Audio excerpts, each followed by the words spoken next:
Was اور نصیحتیں، لفظ لفظ حکمتیں، ابر علم و آگہی سے برستی بارشیں، شرع کے امور سے، دین کے شعور سے، قلب و ذہن جگمگاتے ہیں سچ کے نور سے۔ خطبہ جمعۃ المبارک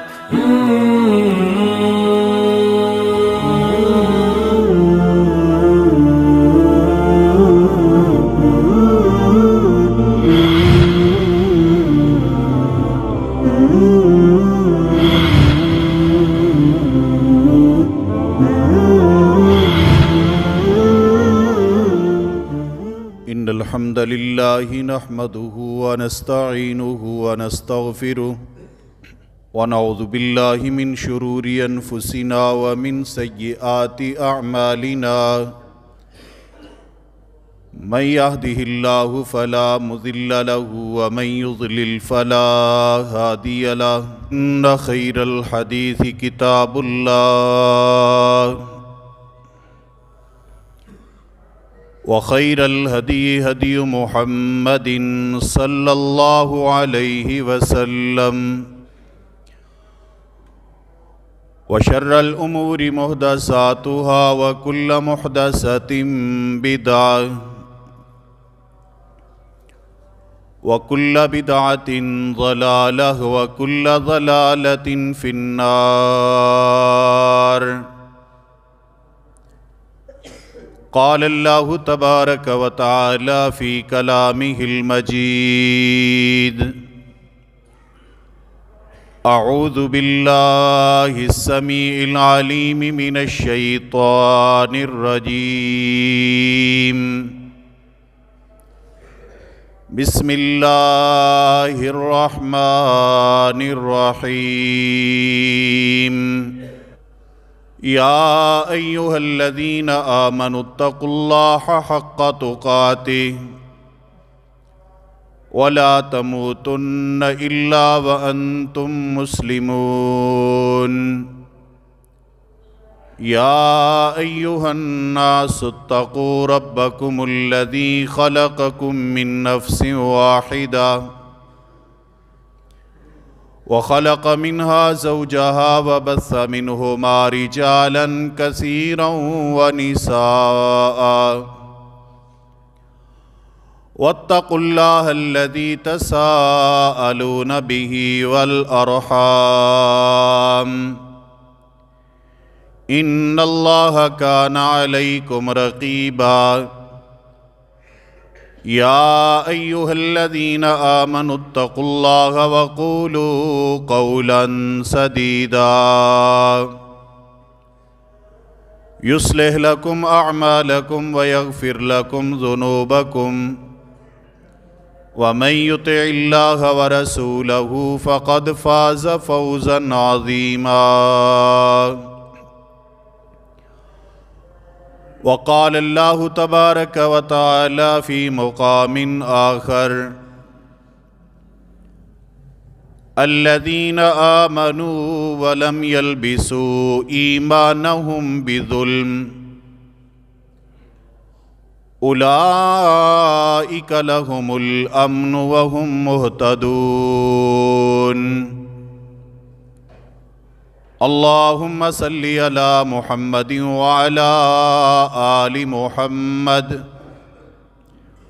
كما صليت على إبراهيم وعلى آل إبراهيم إنك حميد مجيد۔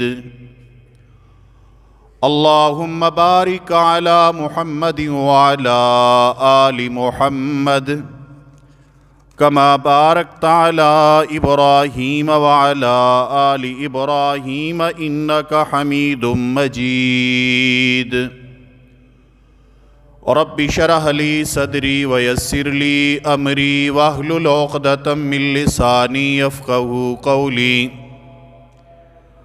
رب زدني علما رب زدني علما اللهم رب زدني علما۔ انتہائی واجب الاحترام دوستو، بزرگوں، بھائیوں، پردہ نشی ماؤں بہنوں اور بیٹیوں، جب ہم اللہ رب ذوالجلال کا قرآن پڑھتے ہیں اور اس کے پیغمبر جناب محمد مصطفیٰ صلی اللہ علیہ وآلہ وسلم کی احادیث کا مطالعہ کرتے ہیں تو کئی بار انسان اپنی زبان سے بے ساختہ اپنے رب کی رحمتوں کو دیکھ کر اس کی مدح سرائی کرنے پر مجبور ہو جاتا ہے کہ دنیا کے اندر بھی اس خالق کائنات نے اپنے بندوں کو مختلف نعمتوں سے نوازا اور آخرت میں بھی میرا پروردگار اپنی مخلوق کو اپنے انعامات اور برکتوں سے نوازے گا۔ اس دنیا کے اندر رہنے کے لیے گھر دیا، الہ العالمین نے چلنے کے لیے زمین کو مسخر کر دیا، پینے کے لیے پانی مہیا کر دیا، کھانے کے لیے غذاؤں کا بندوبست کر دیا۔ اس الہ العالمین نے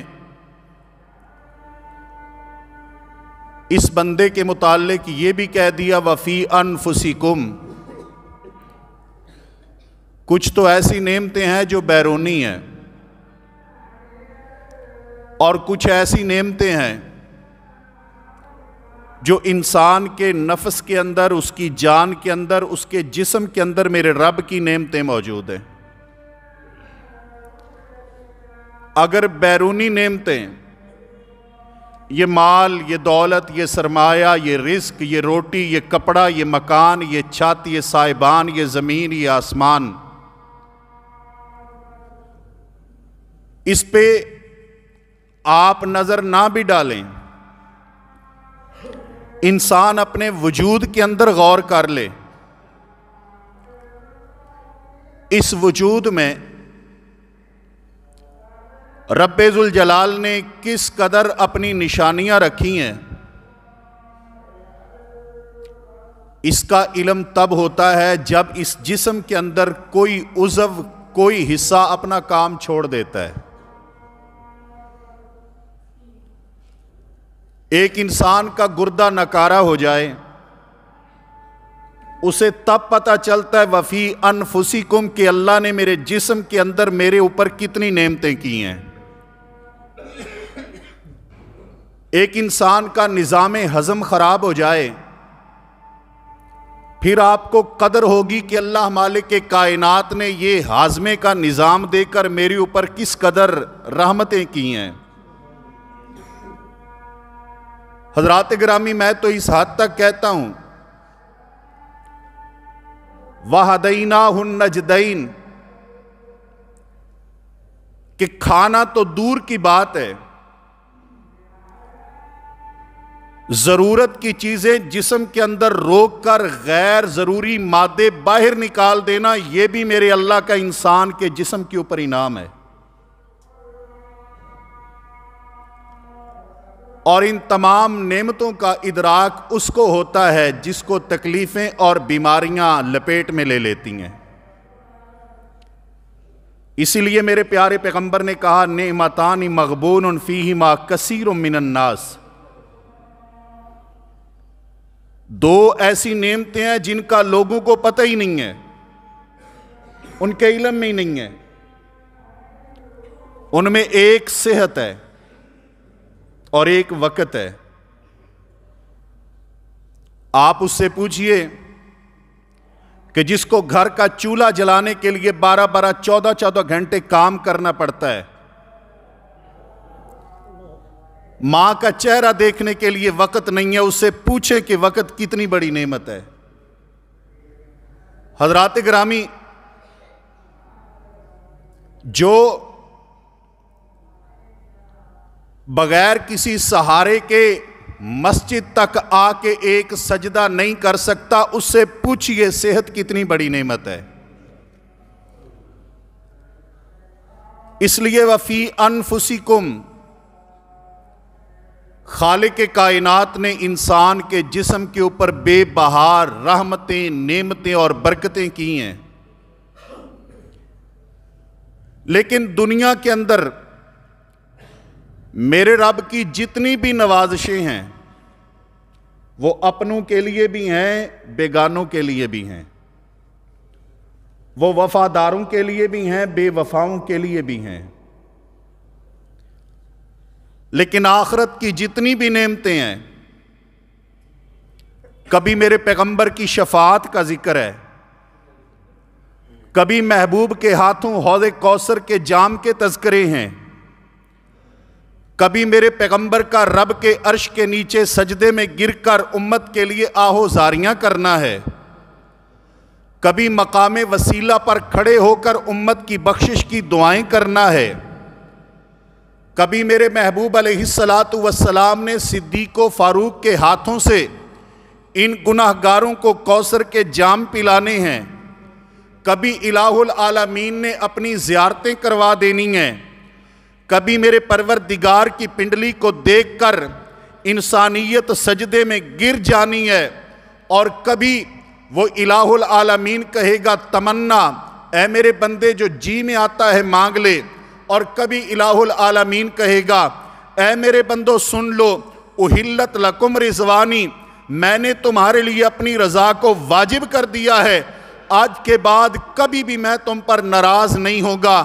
یہ جتنی بھی نعمتیں ہیں، یہ نعمتیں بے وفاؤں کے لیے نہیں ہیں، یہ نعمت اس کے لیے ہے الذین آمنوا ولم یلبسوا ایمانہم بظلم، جس کے عقیدے میں شرک نہیں ہے۔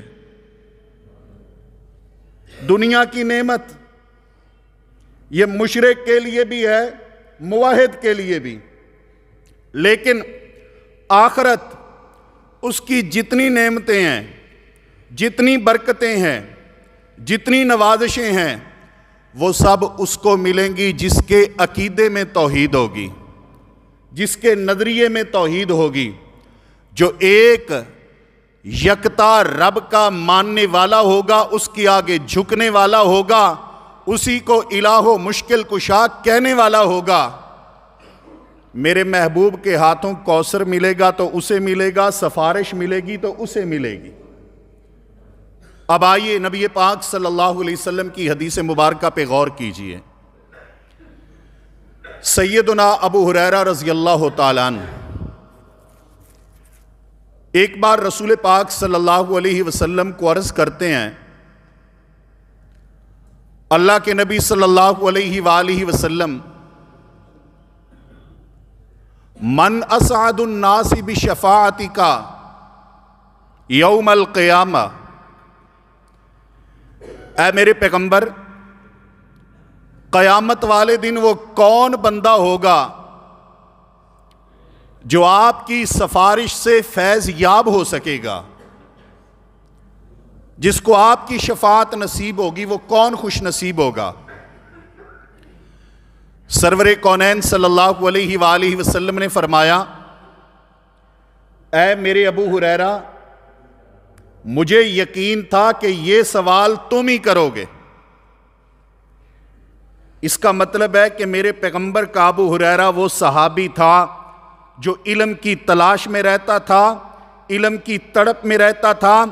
یہ میرے پیغمبر کے وہ صحابی تھے جو نبی پاک صلی اللہ علیہ وآلہ وسلم کی احادیث سے نکتے اخذ کیا کرتے تھے، اجتہاد کیا کرتے تھے۔ یہ بات سمجھ آئی ہے؟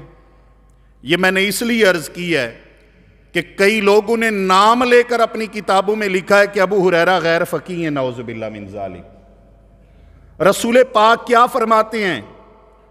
اے میرے ابو ہریرہ، مجھے یقین تھا، مجھے اعتماد تھا کہ یہ سوال تم ہی اٹھاؤ گے، اس کا مطلب یہ ہے کہ آج دنیا کے فقیہوں کو ابو ہریرہ رضی اللہ تعالیٰ عنہ کی فقاہت پر اعتماد نہیں ہے، لیکن 1400 سال پہلے میرے پیارے پیغمبر کو اپنے ابو ہریرہ کی صلاحیتوں پہ اتنا ناز تھا کہ نبی پاک فرماتے تھے مجھے یقین تھا کہ یہ نکتہ اٹھاؤ گے تو تم اٹھاؤ گے، رضی اللہ تعالیٰ عنہ فرمایا مجھے یقین تھا کہ یہ سوال تم ہی کرو گے۔ فرمایا اللہ کے پیغمبر صلی اللہ علیہ وسلم بتلائیے کہ وہ کون ہوگا جس کو آپ کی سفارش نصیب ہو جائے گی؟ تو میرے محبوب صلی اللہ علیہ وسلم نے فرمایا اسعد الناس بشفاعتی یوم القیامت من قال لا الہ الا اللہ خالصا من قلبہ، قیامت والے دن میری سفارش کا حقدار وہ ہوگا، میری شفاعت سے سرفراز وہ ہوگا، میری سفارش اس کو ملے گی جس نے اپنے دل سے پڑھا ہوگا لا الہ الا اللہ خالصا من قلبہ۔ امام کائنات نے زبان کی بات نہیں کی کہ زبان کے ساتھ لا الہ الا اللہ کا ورد وظیفہ کرتا رہتا ہوگا، نہیں، خالصا من قلبہ لا الہ الا اللہ پڑھتا ہوگا تو یقین بھی یہ ہوگا، عقیدہ بھی یہ ہوگا، اعتماد بھی یہ ہوگا، نظریہ بھی یہ ہوگا، فکر بھی یہ ہوگی کہ عبادتوں کے لائق میرا اللہ ہے، مشکل کشا میرا اللہ ہے، حاجت روا میرا اللہ ہے، داتا و دستگیر میرا اللہ ہے، بگڑی بنانے والا میرا اللہ ہے۔ رب کے سوا کوئی مشکل کشا اور حاجت روا ہو سکتا؟ کسی کے اختیار میں رب کے سوا کچھ نہیں ہے۔ حقیقت ہے اگر بندوں کے اختیار میں ہوتا نا، میرے اختیار میں ہوتا تو کم از کم میں یہ دھوپ ہی اندر لے آتا تاکہ باہر جو ساتھی دھوپ سیکنے کے لیے آئے ہیں وہ اندر تشریف لے آتے، یہ دوری نہ ہوتی، اور رسول اللہ صلی اللہ علیہ وسلم کی اس حدیث پہ عمل ہو جاتا کہ امام کائنات فرماتے ہیں خطیب کے امام کے قریب ہو کے بیٹھا وہ جمعے کا اجر و ثواب لے کے جائے گا، اور شاید دھوپ یہ آدھے پونے گھنٹے کے لیے جتنی دیر جمعہ ہے، بعد میں تو یہ رہے گی نہیں۔ تو مشکل کشا کون ہے؟ حاجت روا کون ہے؟ داتا و دستگیر کون ہے؟ بگڑی بنانے والا کون ہے؟ سجدے کے لائق کون ہے؟ ایک اللہ ہے، اور جس نے یہ کہا ہوگا خالصا من قلبہ، اپنے دل کے ساتھ پڑھا ہوگا لا الہ الا اللہ، میرے پیارے پیغمبر صلی اللہ علیہ وسلم نے فرمایا اسعد الناس، یہ وہ خوش نصیب بندہ ہوگا جس کو قیامت والے دن محمد مصطفیٰ کی شفاعت مل جائے گی صلی اللہ علیہ وسلم۔ حضرات گرامی، شفاعت کی برکت ہے قیامت والے دن تو اس کے لیے ہے جس کا عقیدہ توحید والا، جس کے پاس توحید نہیں ہے اس کے پاس شفاعت مصطفیٰ نہیں ہے۔ میرے محبوب صلی اللہ علیہ وآلہ وسلم کی ایک حدیث مبارکہ پہ غور کریں تو یاد رکھیں، نمازیں ہوں، روزے ہوں، حج ہوں، زکوٰۃ ہوں، عبادات ہوں، اگر توحید نہیں ہے تو کامیابی نہیں ہے۔ سیدہ عائشہ صدیقہ رضی اللہ تعالیٰ عنہ سوال کرتی ہیں اللہ کے نبی صلی اللہ علیہ وآلہ وسلم مجھے یہ بتلائیے کہ کیا ابن جدعان جو پورے عرب کے اندر صدقہ کرنے والا، سخاوت کرنے والا معروف آدمی تھا، اے نبی کائنات وہ جنت میں جائے گا؟ اللہ اکبر۔ میرے محبوب صلی اللہ علیہ وسلم نے فرمایا عائشہ نہیں۔ کیوں؟ اس لیے کہ اس کی موت لا الہ الا اللہ پر نہیں آئی، عقیدہ توحید پر نہیں آئی۔ اور ایسے بندے کے بارے میں میرے مالک کا اعلان کیا ہے؟ فرمایا عاملۃ ناصبہ تصلی نارا حامیہ۔ کئی ایسے لوگ جو عبادتیں کرنے والے، سجدے کرنے والے، اپنے رب کے آگے جھکنے والے، لیکن ان کے اعمال میرا پروردگار برباد کر دے گا، ضائع کر دے گا۔ الہ العالمین کے ہاں ان اعمال کی کوئی حیثیت نہیں ہوگی، وقت نہیں ہوگی۔ دنیا کے اندر بھی میرے پیارے پیغمبر صلی اللہ علیہ وآلہ وسلم نے ایسے بندے کے اعمال کو برباد کہا ہے، اور قیامت والے دن بھی اس کے پاس افسوس کے علاوہ کچھ باقی نہیں رہے گا۔ آمینہ کے لال صلی اللہ علیہ وآلہ وسلم ایک جہاد پہ جا رہے ہیں۔ میرے پیارے پیغمبر صلی اللہ علیہ وسلم کے ساتھ ایک بندہ آیا کہ کہنے لگا، اے نبی کائنات صلی اللہ علیہ وسلم، جس قبیلے کے ساتھ لڑنے کے لیے آپ جا رہے ہیں مجھے بھی اس قبیلے کے ساتھ عداوت ہے، دشمنی ہے، بیر ہے۔ اے آمینہ کے لال، آپ کے لشکر کے ساتھ مل کر میں بھی ان کے ساتھ لڑنا چاہتا ہوں۔ میرے پیارے پیغمبر صلی اللہ علیہ وآلہ وسلم نے فرمایا، اِنَّا لَن نَسْتَعِينَ بِمُشْرِكٍ، تم واپس چلے جاؤ، کیونکہ میں محمد مصطفیٰ کسی مشرک سے تعاون نہیں لیا کرتا، واپس چلے جاؤ۔ امام کائنات صلی اللہ علیہ وآلہ وسلم کچھ سفر کیا، میرے پیارے پیغمبر نے، یہ بندہ پھر پیچھے آ گیا، اے امام کائنات میں بھی آپ کے ساتھ مل کے دشمن کے ساتھ لڑنا چاہتا ہوں۔ میرے پیارے پیغمبر نے فرمایا، ہم کسی مشرک کا تعاون نہیں لیتے۔ تیسری بار پھر آیا، میرے پیارے پیغمبر کا یہی جواب ہے۔ جب تیسری بار آمینہ کے لال کا یہ جواب سنیں کہ میرے پیارے پیغمبر اپنے غزوے میں، اپنے جہاد میں کسی مشرک کو شریک نہیں کرنا چاہتے، کہنے لگا، اللہ کے پیغمبر صلی اللہ علیہ وسلم، نیکی کا جذبہ ہے، جہاد کا جذبہ ہے، آپ کے ساتھ مل کے لڑنا چاہتا ہوں، لیکن اگر آپ کسی مشرک سے مدد نہیں لیتے، مجھے کلمہ پڑھا کے موحد بنا کے اپنا غلام بنا لیجئے۔ کلمہ پڑھ لیا، موحد ہو گیا، مومن ہو گیا۔ جب اس نے کلمہ پڑھے، جب عقیدہ توحید پہ آیا ہے، تب محمد مصطفیٰ اسے جہاد پہ لے کے گئی ہیں۔ کیا مطلب ہے؟ اگر توحید نہیں ہے تو جہاد کا فائدہ کوئی نہیں ہے، توحید نہیں ہے نماز کا فائدہ کوئی نہیں ہے، توحید نہیں ہے حج کا فائدہ کوئی نہیں ہے، توحید نہیں ہے روزے کا فائدہ کوئی نہیں ہے، توحید نہیں ہے صدقہ خیرات ضائع ہیں، توحید نہیں ہے تمام عبادات ضائع ہیں۔ کائنات کے لوگوں، اگر چاہتے ہو عبادات قبول ہو جائیں، چاہتے ہو عبادات میں وزن آ جائے، چاہتے ہو میرے یہ سجدے رب کے حضور مقبول ہو جائیں، تو اپنے عقیدے میں توحید لے کے آئیے۔ شاید جتنے حاجی ابو جال نے کیے تھے آج تک کسی نے نہ کیے ہوں، لیکن خوار ہو گئے، قبول نہیں ہوئے۔ حاجیوں کو پانی پلانے والے لوگ، ستو پلانے والے لوگ، زمزم پلانے والے لوگ، خدمت کرنے والے لوگ، رہائشیں اور ٹھکانے دینے والے لوگ، بیت اللہ کی انتظامیہ، بیت اللہ کی انتظامیہ۔ لیکن کیا فرمایا میرے رب نے؟ قُلْ يَا أَيُّهَا الْكَافِرُونَ لَا أَعْبُدُ مَا تَعْبُدُونَ۔ کیا فرمایا میرے رب نے؟ إِنَّكُمْ وَمَا تَعْبُدُونَ مِن دُونِ اللَّهِ حَسَبُ جَهَنَّمْ، تم اور تم نے یہ جو اللہ رب ذوالجلال کے مقابل طاغوت کھڑے کیے ہیں، یہ جہنم کا ایندھن بن جائیں گے۔ یہ فرمایا الہ العالمین نے۔ اور جس کے پاس توحید آ گئی ہے نا، پتہ ہے اللہ مالک کے کائنات اس کو برکت کیسے دیتا ہے۔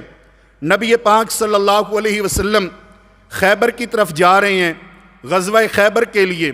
محبوب کائنات صلی اللہ علیہ وسلم نے خیبر کے قلعے کا محاصرہ کیا، کئی دن محاصرے کے گزر گئے۔ نبی پاک صلی اللہ علیہ وآلہ وسلم آپ کا لشکر محاصرہ کیے ہوئے، اتنے میں ان یہودیوں میں ایک بکریوں کا چرواہا تھا جو کسی کی بکریاں چرایا کرتا تھا، اسلم رائی، اور رنگ کی سیاہی کی وجہ سے اسے اسود رائی بھی کہا جاتا تھا۔ کہنے لگا کہ محمد کریم صلی اللہ علیہ وسلم اتنے دن ہو گئے ہیں، خیبر کا محاصرہ کیا ہوا ہے، آخر میں پتہ تو کروں ان کا دعویٰ کیا ہے، ان کی دعوت کیا ہے، ان کا نظریہ کیا ہے، جس نظریے کی خاطر یہ ادھر اپنے لشکر کو لے کے آئے ہوئے ہیں۔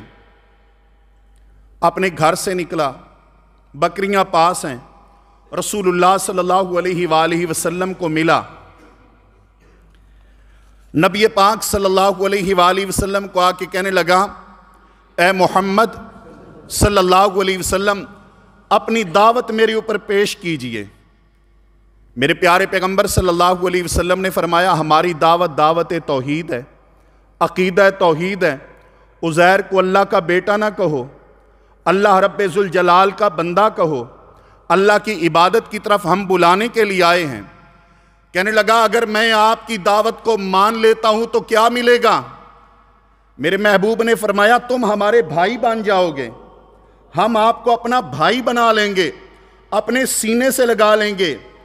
کہنے لگا میں تو ایک بکریوں کا کالے رنگ کا حبشی چرواہا ہوں، میرے جسم سے لوگوں کو بدبو آتی ہے، میرے کپڑوں سے لوگوں کو سمیل آتی ہے، میرے جسم کے اوپر مٹی چڑھی ہوئی ہے، میرے ساتھ تو ان یہودی سرداروں میں سے کوئی بیٹھنے کے لیے اور کلام کرنے کے لیے تیار نہیں ہوتا، آپ سردار عرب و عجم ہو کر کہتے ہو میں آپ کو سینے سے لگا لوں گا۔ محمد مصطفیٰ صلی اللہ علیہ وسلم فرماتے ہیں اس لیے کہ محمد مصطفیٰ صلی اللہ علیہ وسلم کا لوگوں کے ساتھ جو رشتہ اور تعلق اور ناطہ وہ جڑتا ہے وہ لسانیت کی بنا پر نہیں ہے، قومیت کی بنا پر نہیں ہے، وہ توحید کی بنا پر ہے۔ جب توحید پہ آ جاؤ گے ہمارے بھائی بن جاؤ گے۔ کہنے لگا میرے پاس یہ اپنے سردار کی اتنی بکریاں، میں ان بکریوں کا کیا کروں گا؟ میرے محبوب صلی اللہ علیہ وسلم فرماتے ہیں بکریوں نے جدھر جانا ہے نا، ایک کنکریوں کی مٹھی لے کر اس طرف پھینک دو، یہ پھینکنا تمہارا کام ہوگا، بکریوں کو مالک تک پہنچانا رب ذوالجلال کا کام ہوگا۔ پھینکو۔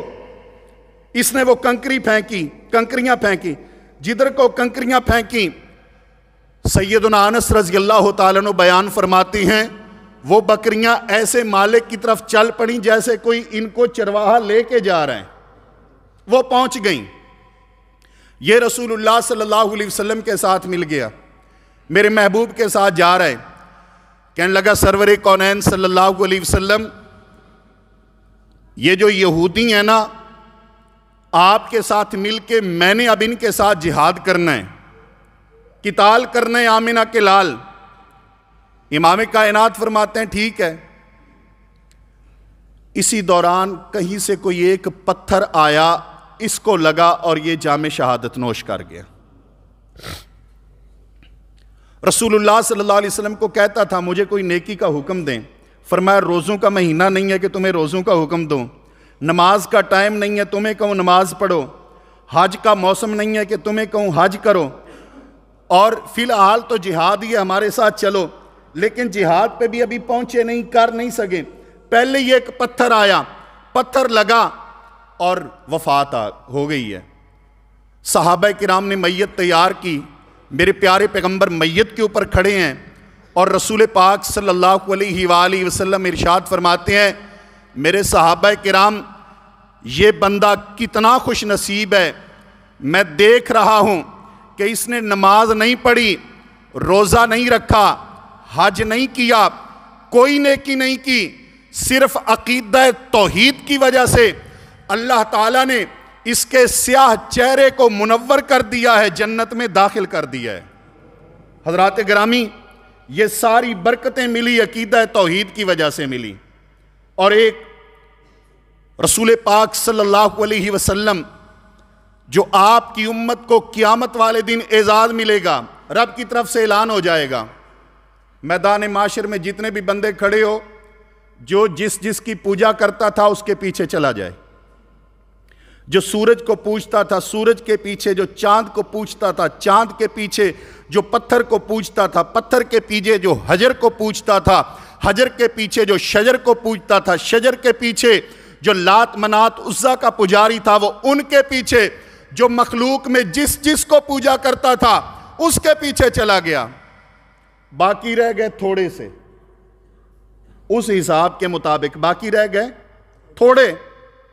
جب تھوڑے رہ گئے میرے پروردگار عالم ان سے پوچھیں گے تم نہیں گئے، صحیح بخاری و مسلم کی حدیث، تم نہیں گئے، تمہیں کوئی لینے کے لیے نہیں آیا، تم کسی کے پیچھے نہیں گئے، کیوں؟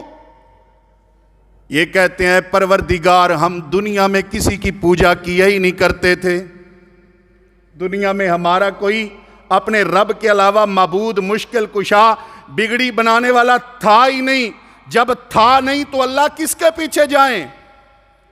میرا رب کہے گا اکیلے ہی کھڑے ہو، فرمایا اے الہ العالمین جب دنیا میں لوگوں کی ہمیں ضرورت تھی، شرک کی وجہ سے بدعات کی وجہ سے ہم تب ان کے ساتھ نہیں گئے، جب سب سے زیادہ ہمیں دنیا میں ضرورت تھی، ہم محتاج تھے، بھوک لگی ہوتی تھی، جامعہ کی مدرسے کی دال کھا کے گزارا کر لیا کرتے تھے، لیکن نیاز کے حلوے چھوڑ دیتے تھے کہ یہ اللہ کے نام کے نہیں ہیں، یہ غیروں کے نام کے ہیں، یہ مخلوق کے نام کے ہیں۔ اے پروردگار عالم، روکھی سوکھی جیسی ملا کرتی تھی، نہیں بھی ملا کرتی تھی، گزارے کر لیے کرتے تھے، لیکن مخلوق کے نام کے اوپر دی ہوئی کھیر کبھی نہیں کھایا کرتے تھے۔ ہمیں ضرورتیں تھیں، ہم تب نہیں گئے ان کے پیچھے، آج ہم کیوں کسی کے پیچھے جائیں؟ میرا رب بولے گا تمہیں انتظار کس کا ہے؟ ہمیں اپنے حقیقی معبود و مشکل کشا کا انتظار ہے۔ اللہ فرماتے ہیں تم گئے نہیں، پھر کہیں گے وَإِنَّا لَفِي مَكَانِنَا هَذَا، یہ جو ہماری جگہ ہے نا، نہ اس سے دائیں ہوں گے نہ بائیں ہوں گے، ادھر ہی کھڑے ہیں، کہیں نہیں جائیں گے۔ اللہ تعالیٰ فرماتے ہیں کہ تمہارا معبود اگر تمہارے سامنے آ جائے پہچان لوگے؟ پہچان لوگے؟ کہتے ہیں ہاں، ہمارے پاس نشانی موجود ہے، ہم پہچان لیں گے۔ اتنے میں محبوب کائنات فرماتے ہیں میرا رب اپنے نور والی پنڈلی سے نور کے پردے ہٹائے گا، جو ہی نور کے پردے ہٹیں گے یہ سارے سجدہ ریز ہو جائیں گے اپنے رب کے سامنے۔ وہ بھی ہوں گے، وہ بھی جو غیروں کو بھی پوجا کرتے تھے، لیکن اللہ مالک کائنات فرماتے ہیں ان کی کیفیت کیا ہوگی؟ فرمایا وَيَوْمَ يُكْشَفُ عَنْ سَاقٍ وَيُدْعَوْنَ إِلَى السُّجُودِ فَلَا يَسْتَطِيعُونَ خَاشِعَةً أَبْصَارُهُمْ تَرْهَقُهُمْ ذِلَّةٌ وَقَدْ كَانُوا يُدْعَوْنَ إِلَى السُّجُودِ وَهُمْ سَالِمُونَ۔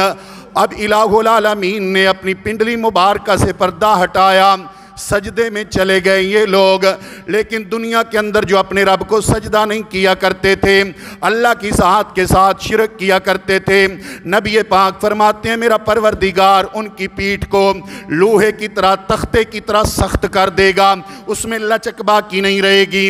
یہ سجدہ کرنا چاہیں گے لیکن الٹے گر جائیں گے، سجدہ نہیں کر سکیں گے۔ یہ رب ذوالجلال کو موحدین سجدہ کریں گے، پھر ان موحدین لوگوں میں سے پل صراط پہ عبور ہوں گے۔ کئی لوگ جن کے پاس عقیدہ توحید تو ہوگا، لیکن کچھ جو ہے نا گناہ ہو گئے، کچھ غلطیاں ہو گئی، کچھ کوتاہیاں ہو گئیں، وہ چلے گئے جہنم کے اندر۔ الہ العالمین کے محبوب پیغمبر نے فرمایا پھر میں اپنے رب کے سامنے سفارشیں کروں گا۔ مومن سفارش کریں گے، موحد سفارش کریں گے، شہداء سفارش کریں گے، حتیٰ کہ رب ذوالجلال خود بھی بندوں کو جہنم سے نکالے گا۔ میرا مالک ان تمام گناہگاروں کو، خطا کاروں کو، عیب داروں کو، جرم داروں کو رب جہنم سے نکال دے گا۔ میرے پیغمبر نے فرمایا جن کے عقیدے میں شرک نہیں ہوگا، جن کے عقیدے میں شرک نہیں ہوگا نا، ان کو اللہ نکال دے گا، لیکن جن کے عقیدے اور نظریے میں شرک ہوگا وہ ہمیشہ ہمیشہ کے لیے جہنم میں ہوں گے۔ اور میرے پیغمبر فرماتے ہیں میں بھی ان کی سفارش نہیں کروں گا۔ کیوں؟ اس لیے کہ انہیں قرآن نے روک لیا ہے، نظام رحمان نے روک لیا ہے، رب کے قانون نے روک لیا ہے، اور وہ کیا ہے؟ ان اللہ لا یغفر ان یشرک بہ ویغفر ما دون ذلک لمن یشاء، کہ لوگوں اللہ شرک کے علاوہ باقی گناہوں کو معاف کر دے گا لیکن شرک کو معاف نہیں کرے گا۔ حضرات ذی وقار، اللہ تبارک و تعالیٰ ایسی نوازشیں بھی اپنے بندوں پر کرے گا۔ رسول پاک ارشاد فرماتے ہیں گناہگار بندہ ہے، رب نے بلایا ہے، گناہوں کے 99 رجسٹر ہیں۔ اللہ نے فرمایا ہے میرے بندے بتا یہ سارے گناہ تو نے کیے ہیں؟ اللہ جی کیے ہیں۔ میرے محافظین نے، میرے کاتبین نے تیرے اوپر کوئی ظلم تو نہیں کیا؟ اللہ تعالیٰ بالکل نہیں کیا، واقعی یہ میرے پاپ ہیں، میرے گناہ ہیں، 99 رجسٹر ہیں۔ رسول پاک صلی اللہ علیہ وسلم نے فرمایا اللہ تبارک و تعالیٰ فرمائیں گے کبھی کوئی نیکی بھی کی تھی؟ اللہ جی یاد تو نہیں ہے، یاد نہیں ہے کوئی نیکی۔ رسول پاک صلی اللہ علیہ وسلم فرماتے ہیں اللہ تعالیٰ اپنے فرشتوں کو کہیں گے کہ میرے فرشتوں تلاش کرو، دیکھو کوئی نیکی۔ بڑی تلاش کے بعد فرشتے فرمائیں گے اللہ جی ایک پرچی ملی ہے جس کے اوپر لکھا ہوا ہے لا الہ الا اللہ، اور کچھ نہیں ہے اس کے پلے، ایک چٹ ملی ہے۔ اللہ فرماتے ہیں کوئی بات نہیں ہے، یہ لا الہ الا اللہ تو پڑھا ہے نا، یہ عقیدہ میرے بندے کا مجھے اتنا پیارا ہے، لے آؤ میں اس کا بھی وزن کرتا ہوں، لے آؤ۔ یہ کہتا ہے میرے اللہ، میرے پروردگار پاپی ہوں، گناہگار ہوں، عیبدار ہوں، جرمدار ہوں، الہ العالمین اپنے گناہوں کا مجھے اقرار ہے، میرے پروردگار مجھے شرمندہ نہ کر، میرے رب ذوالجلال کہاں 99 رجسٹر، کہاں ایک چھوٹی سی چٹ، اس کا کیا وزن؟ اللہ فرماتے ہیں میرے بندے نظارہ تو دیکھ۔ رسول اللہ صلی اللہ علیہ وسلم فرماتے ہیں وزن ہوگا 99 گناہوں کے رجسٹر ہلکے پڑ جائیں گے، عقیدہ توحید والا لا الہ الا اللہ ایک جملہ ان گناہوں کے 99 رجسٹروں کو اڑا کے رکھ دے گا۔ یہ ہے عقیدہ توحید اور یہ اس کی برکتیں ہیں۔ اس لیے آپ تمام ساتھی نیکیوں میں، صدقات میں، خیرات میں ماشاءاللہ بہت بڑھ چڑھ کے حصہ لیتے ہیں۔ عقیدہ توحید کی طرف غور کیجئے، اگر اس عقیدے میں خرابی ہوئی تمام اعمال تباہ و برباد ہو جائیں گے۔ اللہ تعالیٰ سے دعا ہے اللہ تعالیٰ ہر مومن مسلمان کو عقیدہ توحید پہ زندہ رکھے اور اسی پہ موت عطا فرمائے۔ آمین ثم آمین۔ واقول قولی ھذا واستغفر اللہ لی ولکم ولسائر المسلمین۔